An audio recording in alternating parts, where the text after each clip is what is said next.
doit mettre sur pied et dans un état de droit, il y a une justice indépendante.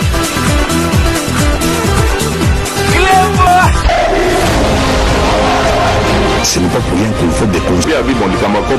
au salaire, au you, aux amants, c'est vrai, au Tanakanayo, du ventre.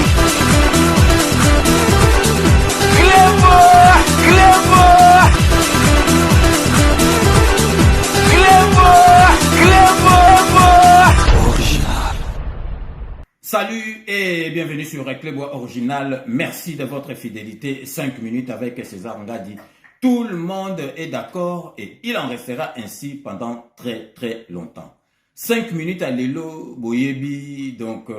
dernière émission na biso, ezalaki pekaka na masolo oya bandoki. Parce que tokoyi ko tikate, peuple congolais boyeba que 2023 ezali koya. Bandoki nyo surtout, na ba oyo ba bomba maki, na ba oyo ba salaki semblant au monaki, ba te belé, ba yaki na union sacrée de la nation, ba balusaki, couleur na bango, mais siko na suka.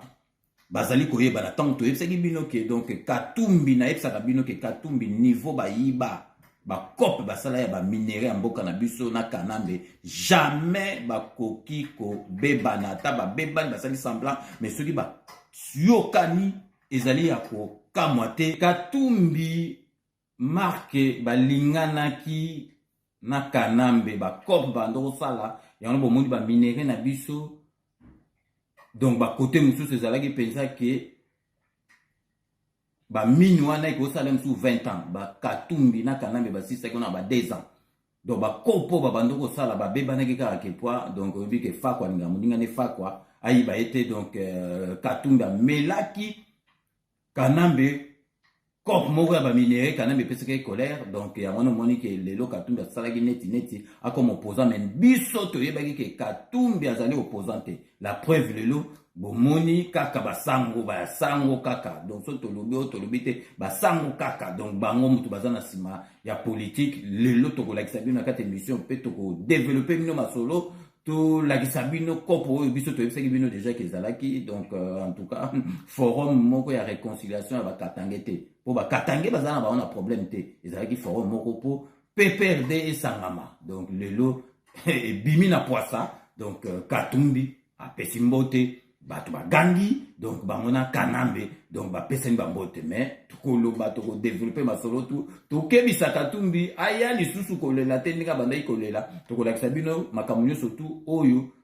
ya zo bossa na me biso to bossa na te mais vraiment avant de développer émission na biso ya lelo to ko banda yango tout d'abord to pesa bino nouvelle moko nécrologique parce que boyebi bandeko kokufi la mutu bien mutu na yo proche soka kufi ezali likambo ko sakana te na kanisi ezali inexplicable, il faut passer par là pour comprendre. Donc boyebi ke na Paris vraiment na Paris tozali na matanga ya Gilles Bavon Mwambu oyo azalaki vraiment ko produire la musique surtout ye penza azalaki mingi na masolo oyo ya Werason awitaki ko tika biso. Donc, na province, mais coronaye, déjà, ngai na Eric Nzila Mpangia Mounou. Eric Nzila Mpangia Mounou, a été déjà, donc, bazoki déjà coronaye, zali na kata Paris, donc, communiquer bino, na mikolezo, ya programme, ya, funérailles, jour enterrement, na makamutu, ndenge koleka. Donc, vraiment, condoléances na biso, na famille, na vraiment biologique. Donc, ndeko na biso Gilles Bavon Mwambo atika biso donc ceux qui n'atteignent nazo penser na moment oyo donc ndeko na lobaki na Eric Lema donc Égide de Fer Ricardo donc vraiment na kanisi bazali vraiment inconsolable donc vraiment nouvelle yango wana tozalaki na yango esali biso pasi parce que to baga ke biso pe tozali kokola ezali ka ndenge tozali tant kokola ba 20 ans tozomona bandeko ya ba papa ba masa ba papa baza ko kende donc biso pe ba ke mutu na mutu azali na tour na ye ezali ka ndengi donc tolobaka marque tolobaka ke ezaneti donc métro ou bien bus ou bien train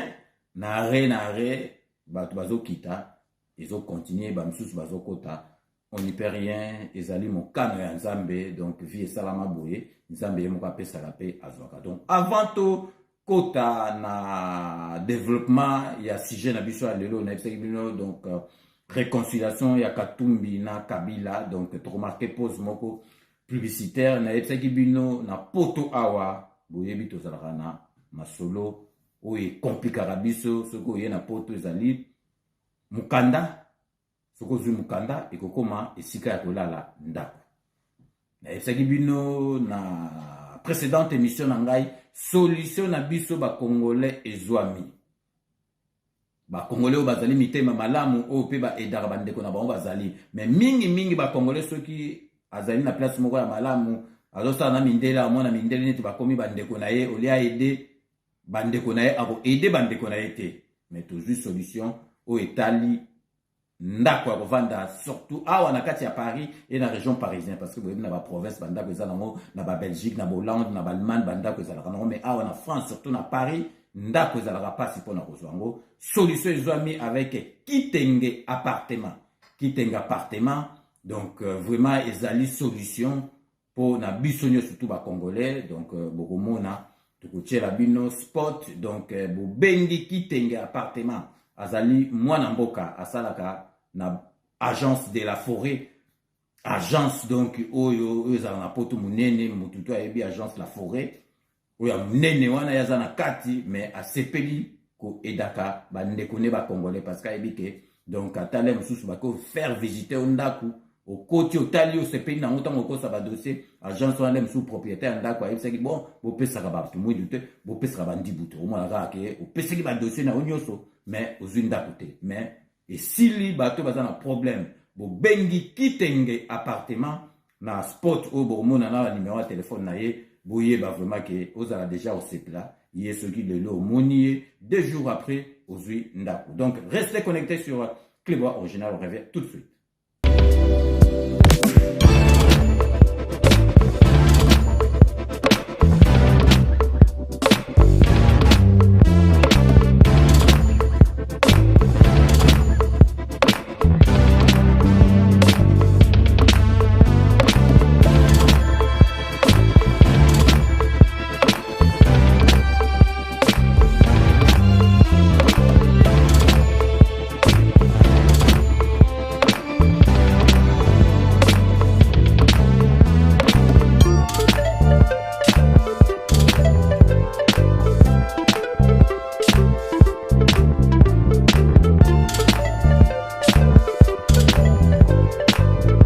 Bino mo landa donc solution na bino bozala déjà osepela donc likambo kiboba nakamba parler na kati ya Panama donc solution ezwami avec kitenge appartement donc bomoni bino moko bobengi ye de la part ya Clébois donc bozala déjà ya osepela siko tokoti na sujet na biso ya lelo oyo vraiment sujet na biso 10 jours oyo penza ke elakisi kindoki yango na bomoni ke photo za la kasima présent na biso to sambelaka parce que yaza mwana nza parce que bako sala makambo nyusu tu oyo balingi boyebi ke présent rata na ba masolo te zo pesaka ba compte ta parce que azali mwana nzambe azali donc ndenge na yebisa bino azali mutu moko pouvoir na ye witaka na peuple te azali pouvoir ya nzambe azana mission divine yango na ba makambo nyusu tu ezo sala mese matin mais il faut to sambelaka to continuer kaka kozalaka na ye to sambelaka po na ye parce que Congo na biso ekozwa nzela na président de la République na biso yango wana c'est la raison pour laquelle lelo nazali ko annoncer bino na kati ya 5 minutes na koti sur rubrique moko ya sika tozobengango message au chef de l'État message au président de la République donc bino mutu bozali ko tala ngai na kotikela bino 3 minutes bosaleli ngai vidéo oyo alingi amona na sali vidéo ako se présenter place azalaka place avandaka o pe alingi bamisu bazalaka na Kisasa na Congo bazali donc na possibilité ya kosala ndenge wana te parce que ile misusu po na sécurité na bango otindi audio tokolekisa tokotia photo na ote tochi photo kaka ya mutu mususu mais ba oyo bazalaka na bango na poto bazana problème te bosaleli nga vidéo bo pesi message na président de la République parce que président de la République akotala yango akozwango bo pesi message bolobi oyo bino bolingi président sala oyo bino bozomona malamu te parce que président de la République Mobutu Kutu aloba aza magicien te président de la République aza pe magicien te batula mususu banturaka ye bakopesa ye le mususu d'information ya ndenge mususu donc biso tout ozali ko contribuer bino pe boko contribuer pour na masolo ti ya 2023 donc na répéter lisusu bosalelinga vidéo ou bien audio bon lobby makambo na bino donc préparer yango malamu komi yango malamu pour se répétera te o banda o balusi donc 3 minutes et les cas 3 minutes te 4 minutes te donc ngai nde peso na zu vidéo wana ou bien audio wana na kotala o ezali ya malamu na kolekisa o ezali pe na moni ke ozile ko ozila donc bosala yango boyebi ke bozosolola na président de la République bozosolola na moninga na bino te donc osala yango avec respect koloba pour président de la République ayebaka pe babulu na bino parce que mututu akopesa président de la République bulu bomoni président de la République ye moko tama kendaki na kota Kasai ndenge abando sa système wana o ya koyoka bato bomoni ke après naki makambe belé tama zoka bato donc bino pe bokoki ko apprendre président makambo ebele parce que président azali na système oyo ya kosolola na peuple na ye directement donc rubrique ya sikana kati ya 5 minutes ezoleka kaka moko donc tokotia te ke na émission moko message ebele ezali kaka message moko na kati ya émission ezali mpo na bino donc rubrique yango ya sika ekozala message au chef de l'état donc vraiment tokobanda yango na émission oyo ezali koya tokobanda kolekisa yango bino moko bokomona et puis ekoservir pe batutu bayoka président de la République pe ayoka donc sikoyo tokoti pena na kati ya masolo ya oyo tomoni lelo dimanche kindoki bomoni vraiment messe salami donc na suka masolo na banki kindoki na bango ndenge salamaki basali messe pour batutu oyo bayaki forum baya kokutana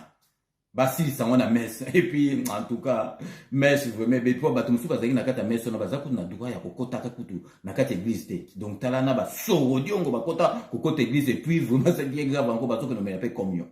communion beba fona tuna dudu swami azaki servant donc communion akala kutu soko kulité bazo biso soko ko mela communion yebaka ko za problème okomona donc na bato ba meli ba communion na tayi na kati ya messe wana epesi ngai mawa mutu loka kanamba koko te église te amela pe communion il faut que de tout bilata pendant 2 ans tout belaka kaka donc mais à côté église ben botala toujours l'examen bilili botala entrée ya kanamba ndenge batu bazo sepela na entraîner bazo yemba donc bino moko bolanda na bilili.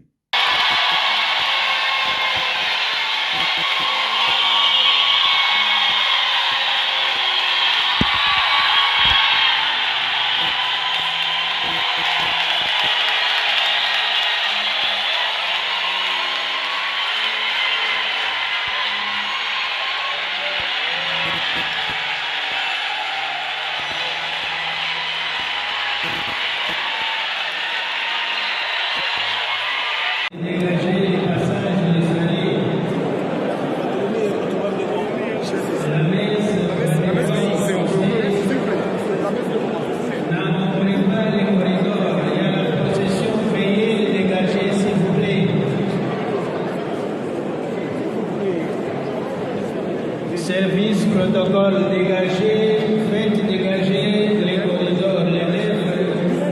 les 3 nefs doivent être vides, non encombrées.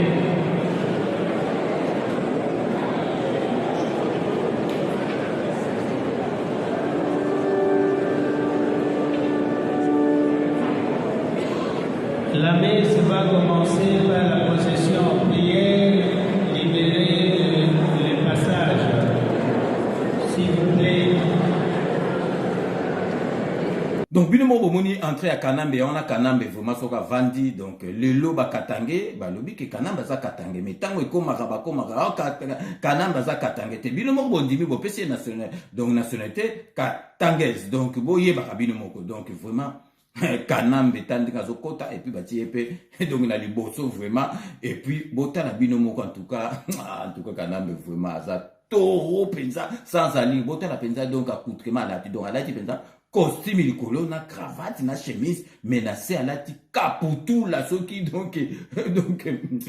pantalon moko ba pompier soki a chantier donc Joe jamais Joe a cause congolais jamais donc congolais ata muta passa ko la taboté donc botala susu bino mo botala accoutrement Kanamba lati Donc alati penza oh donc botala penza alati costume na cravate penza donc na se botala pantalon alati isa kutu pantalon kaputu là donc kanambe vraiment donc sonia yoki sa ba congolais bon mutu aboye vraiment bozoni nga penza ke soki ndenge wana tu etali biso te po bato ebele bakokanisa ke o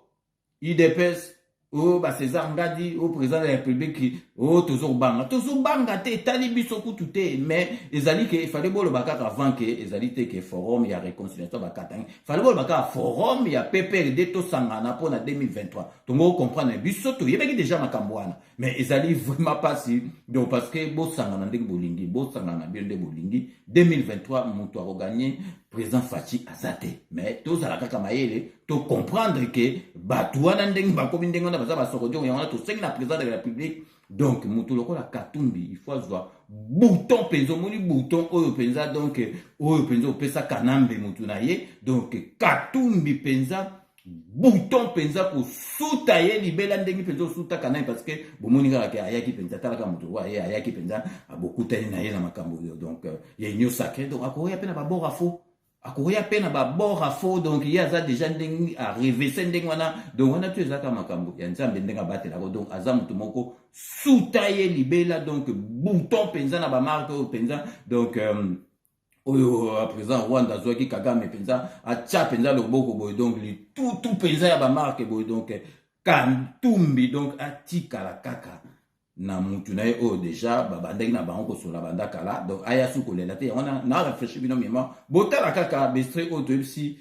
Katumbi ça va ozongi na mutu no déjà bozala azalaki mutu na ye mais koya kolelela susu biso te bino moko botala ndenge banda kolela neti mwana moke mais j'espère Katumbi mpo na yo okolela su bote mais yo moko oyebi yo obosani batonga oyo banda kotuba oyo atubinga tongo ya poison oyo bosalinga bo oke na poto longo la poison donc ozongeli susu mutu wana donc Katumbi botala bino moko ndenge banda kolela ndenge banda koloba lelo abosani ake kozongela mutu wana mais Katumbi yebaka donc zonga na kaka kuna parce que côté na biso oyaka kutu te donc oyaka kutu te parce que olakisi face parce que toyebaki face ango mais nzamba alakisi ke tomona ngo penza en public en live penza donc vraiment bobanga te kokanisa te tobanga te mais yo tikala kaka na mutu no oyo bosisa baminera mboka oyo bobanda koyiba bino mibale bozonga bosala su dio ya koyiba soki bokoka so koyiba ndenge bobandaki koyiba. De l'année, il doit faire aussi très attention.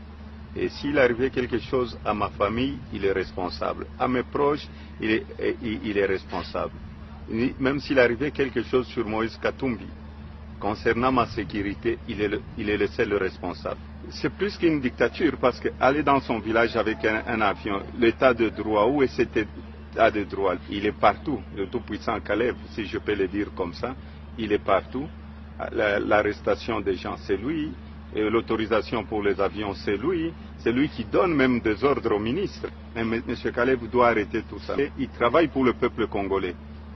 Il ne travaille pas pour tuer ce peuple congolais. Il ne travaille pas pour arrêter le peuple congolais. Donc, bino boito landa, donc Katumbi a bossé ma solo surtout. Katumbi, ça va, kitoko. Bisoku te fallait, et comme appelé officiel, tu es déjà que les alliés en 4 minutes, bondo développer na bino, na mutuna o bondo yiba, donc parce que ma solo bossala, marque bo yibela, marque penzo zuela mbongo, na ya zo mbongo, donc bakopo wana so bokanisi, il fallait ka bozonga là. Donc Katumbi, tika la kuna, donc yeba kakutu, donc,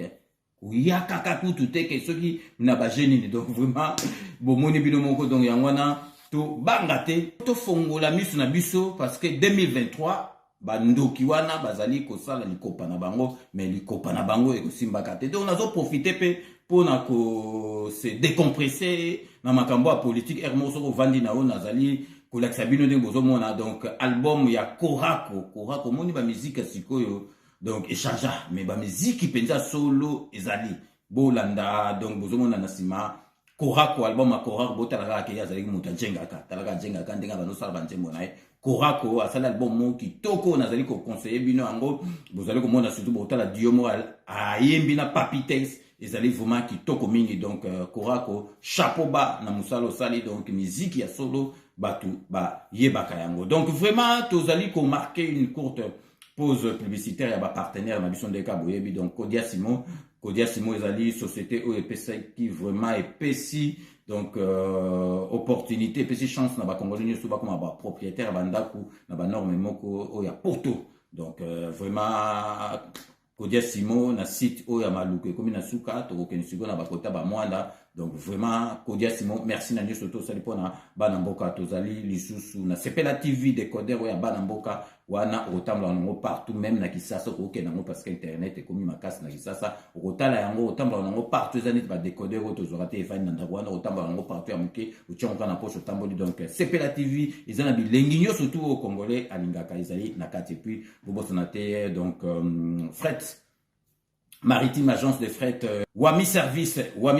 il y a Mireille Wakake ndeko na biso mwana mwasi openza zako aider population azali ko aider diaspora donc Wami service il y a Mireille Wakake na porte de Clignancourt na 5 boulevard Ornano Paris 18e kuna okangi misu osali masolo na yo ovandi okozwa biloko kaka kuna na Kisasa bobosa na TP salon de coiffure na biso El Binto coiffure na kati ya Saint-Denis ba professionnel de ngano lobara kozwa risquete okende bebisa suki na yo coiffe na yo na lera masolo okende ba professionnel ba symbiote oya okata mukokoli na yo pour rien donc restez connectés sur Clébois original on revient tout de suite. Kodia Simo vous propose un crédit immobilier. Vous êtes du Congo ou de sa diaspora? Vous désirez devenir propriétaire en RDC et faire construire votre maison en toute quiétude? Obtenez votre crédit, puis commencez son remboursement uniquement dès la livraison de votre maison. À la Cité Kimia, nos maisons seront toutes construites aux normes internationales. Située à seulement 25 minutes de l'aéroport de Njili, 10 minutes de Safari Beach, au cœur de cette cité moderne, vous y trouverez aussi un centre commercial avec plusieurs commerces de proximité. Nos bureaux sont situés au 173 avenue Mutombokachi, dans la commune de la Gombe, référence rond-point Forescom. Venez dès à présent réserver votre lot dans ce nouveau havre de paix à Maluku, ce nouvel Eldorado au Congo. Kodia Simo, la meilleure adresse pour construire la vôtre. Sepela TV ezali décodeur ya Banamboka. Sepela TV différence nango ezali na ba décodeur mususu oto zalaka nango na kati ya ndaku Sepela TV botala ngo ezaka mukie. Eza mukie olingi ko voyager ozu yango o voyager nango parce que ba décodeur obiso to zalaka nango evandika na ndaku mais Sepela TV déjà eza mukie botala ozu okolisa ngo na poche na kosi na poche à veste o voyager o memi yango partout dans le monde ici kazo kende. Donc ozaka na besoin ya câble HDMI courant na internet. Internet est comme partout, courant est partout. Donc ils en a plus de 500 chaînes yo surtout ya kitoko. Bilengi ba choix ya congolais kaka mutaoye bango. Donc congolais kaka mutaye bango. Congolais kaka mutaoye ba elengi nini yo kaka. Donc congolais kaka mutaye bango. Donc c'est Sepela TV ça ya Banamboka. Bozwa abonnement nango okozwa ngo ya ne mobimba okozwa ngo pe par mois. Au bengi bango na ba numéro na bango bozali komona donc Sepela TV ezali décodeur ya yo ya ngai donc ezali ya étranger te ezali ya Banamboka avec Sepela TV tout le monde est d'accord et il en restera ainsi pendant très très longtemps. Bienvenue dans le monde de Sepela TV. Sepela TV est le décodeur qui vous permet de suivre les chaînes du Congo en direct de la diaspora. Ndeko ya Congo, tuna ngai nini agence Wami service oyo ya madame Mireille Wakanke azawana mobimba pona bino ba diaspora bolingi kotinda mituka toba kolia ndenge na ndenge ko hésiter na yote adresse ezase moko 5 boulevard Ornano numéro 75 018 na Paris 16e. Awa na République démocratique du Congo na ville province Kinshasa boko zoyango na avenue Maringa numéro 83 référence étoile bleue na commune ya Kasavubu soit bo contacter la ba numéro oyo Maman Mireille Wakanke tata pambola yo na yaka pamba te soko moni na ye kombo na yo na témoignage na yo eke musika pe betinga na motema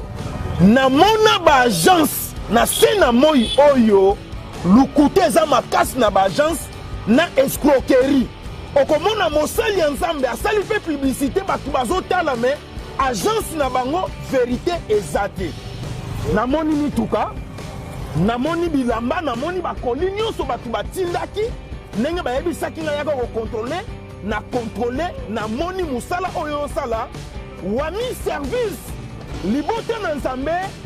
bisika ya kotinda biloko eza na wami service. Oui, yaboye ezala te ndeko kosazarde te agence eza kaka moko wami service ya madame Mireille Wakanke atie na disposition ya badiaspora nyonso pour que bokomisaka bakoli na bino mituka na bandeko oyo baza na Afrique avec impact na idéologie wami service pardon maman Mireille Wakanke balinga pe ba congolais boyete prix ya mobobe wami service et pas Mireille Wakanke wami service frappe na le frappe na retour chez Elbito Coiffure toujours ça marche comme ça là avec l'expédition là toujours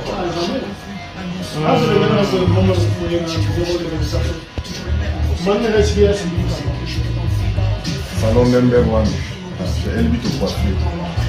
Il coiffe avec sourire, il coiffe avec noblesse. Chez Elbito Coiffure.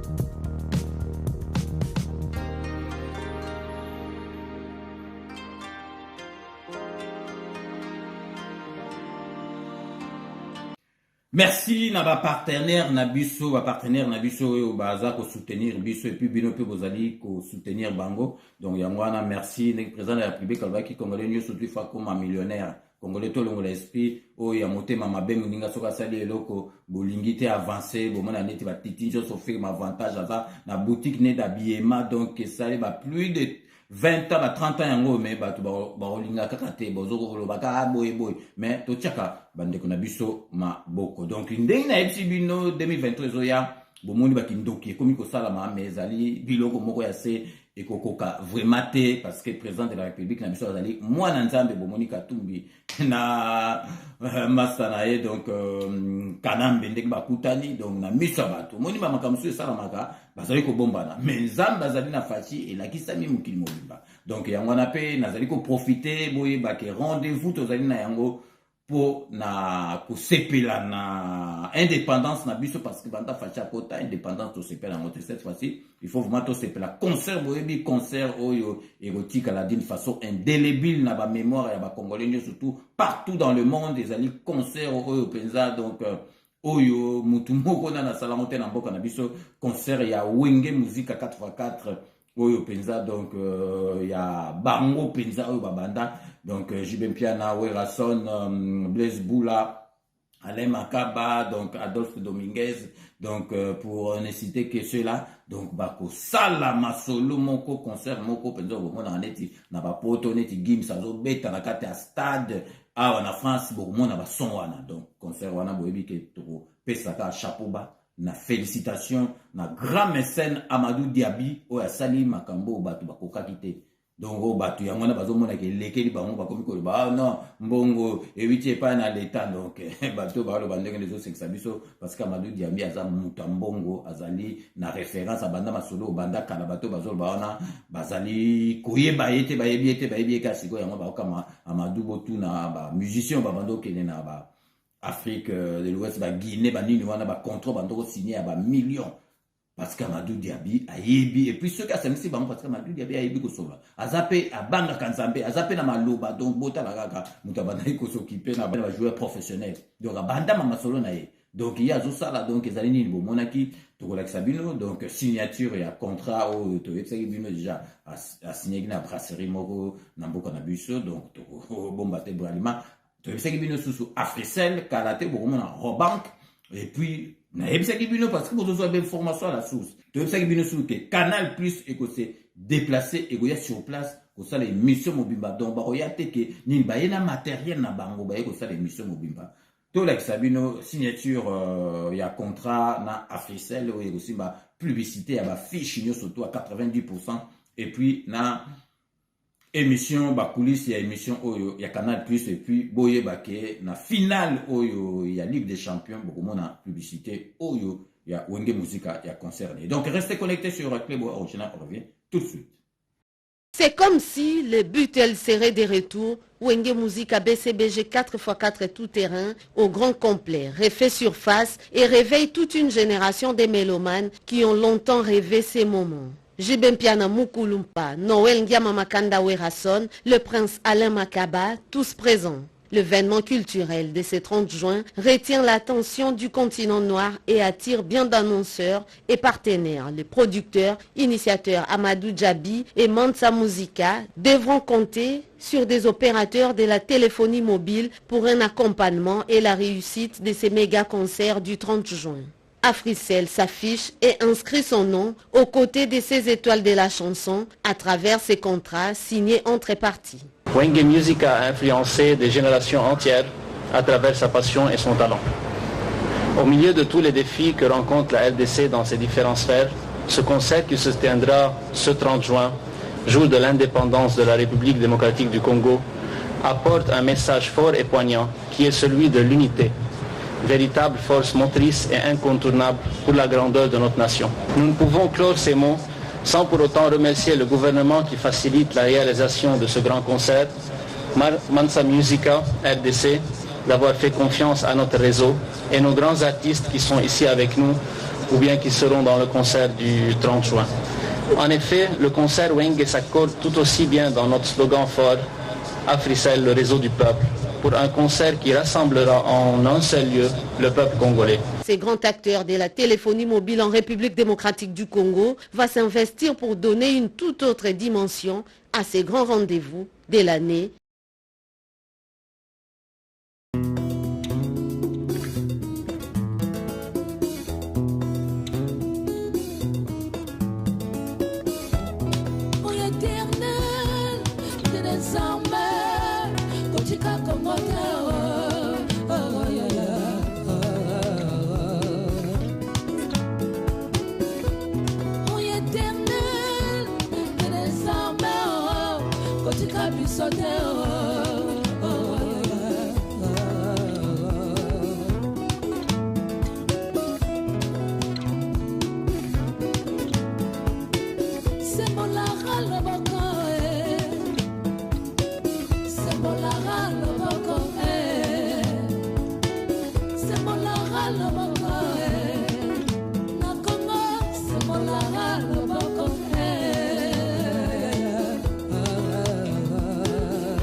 tosengi mawa na yo, tosengi mawa na mboka ya Congo, tolembi koboma tolembi bafeli na Congo, tosengi justice na yo yaya, tolembi makina kotanga tolembi bafeli na Congo, tosengi justice na yo rabuni na ngai. Sebola loboko na mboka ya Congo, sebola loboko na mboka ya Beni, na Congo baza kolela sebola loboko, bamama baza kolela sebola loboko, bahoyo bakufi yawe sebola loboko, biso toza kolela sebola loboko.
Donc bino mo boito landa donc Amadou Diaby azali muto akosakana te donc ngaso na bisi bino aza muto mbongo donc ezali masolo ya président de la République azana katité et puis soki ezalaki présidence de la République atiaki masolo bango koma ezalaka président soki apesi mbongo be président ekozala te kam katimini bakokoma sous le haut patronage de la présidence de la République au bien de monsieur le président de la République masolo wana ezali moko Amadou Diaby donc bato bazo kamera po bazo mona ndenge ni ezoleka neti bo azali un professionnel ya masolo oyo ya mécène oyo ya ba production oyo ba nani donc azali mutu ya kosakana ta yebi déjà ba makambo donc vraiment le 30 juin donc tozala wana et puis il y a VIP il y a mois d'août pe il y a juillet pe tozala wana donc vraiment Amadou Diaby donc vraiment tozo senga penza na suka donc Amadou Diaby faut ka ba décorer parce que masolo asali et salama nanute donc et puis ba te belé boy ba kazali mwana ya mboka donc vraiment félicitations na Amadou Diaby donc biso to ebi déjà que batu bazomona pe ndenge zo salama na salama bote ba poditeur bazala rasute ya ba niveau wana o salami bo bazomona donc aza déjà muto ya carnet d'adresse donc aza déjà soka bengi batu tout il faut ba s'intéresser pour ba yebi na niveau bota ka Canal+ et se déplacer 8 France et yé na batu na yango kuna sur place na matériel pour basa la émission donc ezali ba niveau à kosakana te donc to komi presque à la fin émission na biso mais to betal sous c'était Katumbi donc lisolo na yo na kanambe tali biso te to timbisio kaka to ebiso kende ngona kende libela ko lela sute o batu binga tonga ya poison batinga tonga balinga ngana kota te o community mbwa liboma o kende bo babo ngana kota o bosani ke ozonga na Kisasa ozonga na Congo parce que Félix Antoine Tshisekedi mutapesa ke passeport soko za wana nde ongoza ka libanda soko kaka kanamba za na pouvoir mbelo kota te donc mais ezali que président ezali regretté alagisaki bato tout bazalaki libanda bazonga na mboka baprisonnier nyonso tout bazalaki na baprison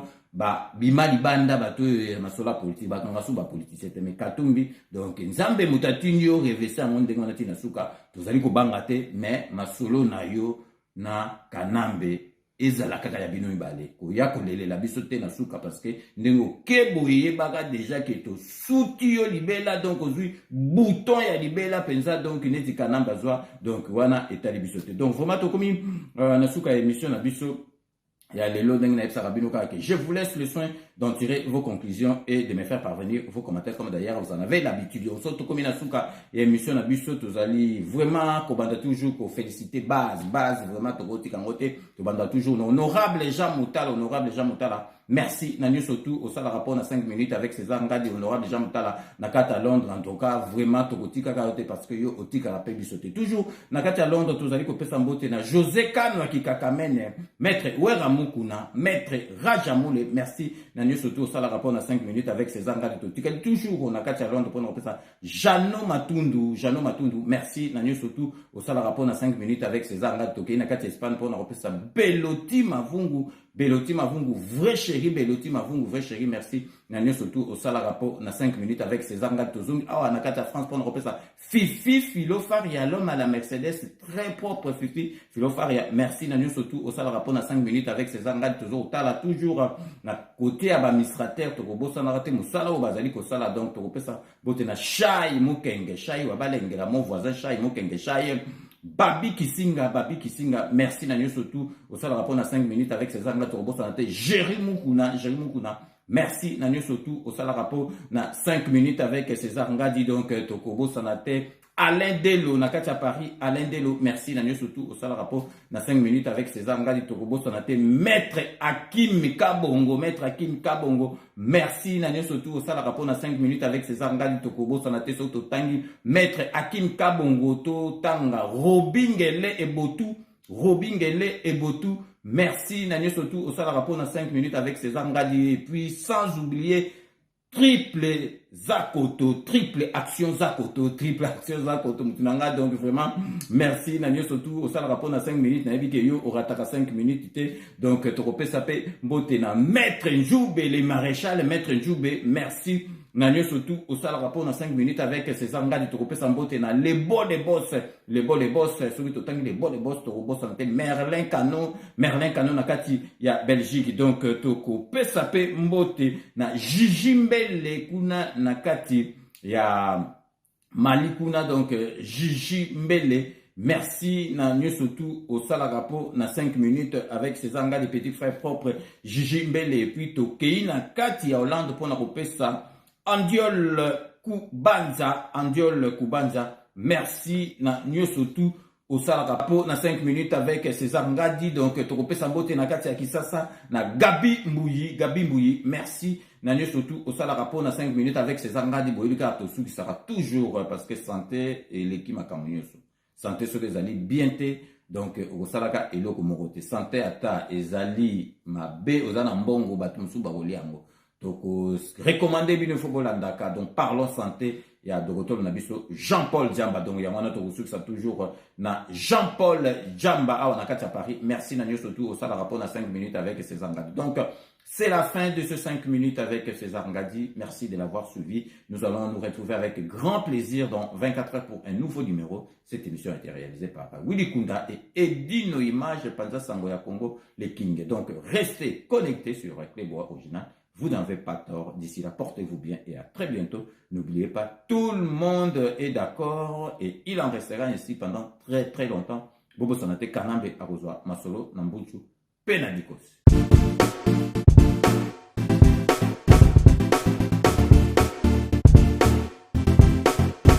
On doit mettre sur pied et dans un état de droit et une justice indépendante.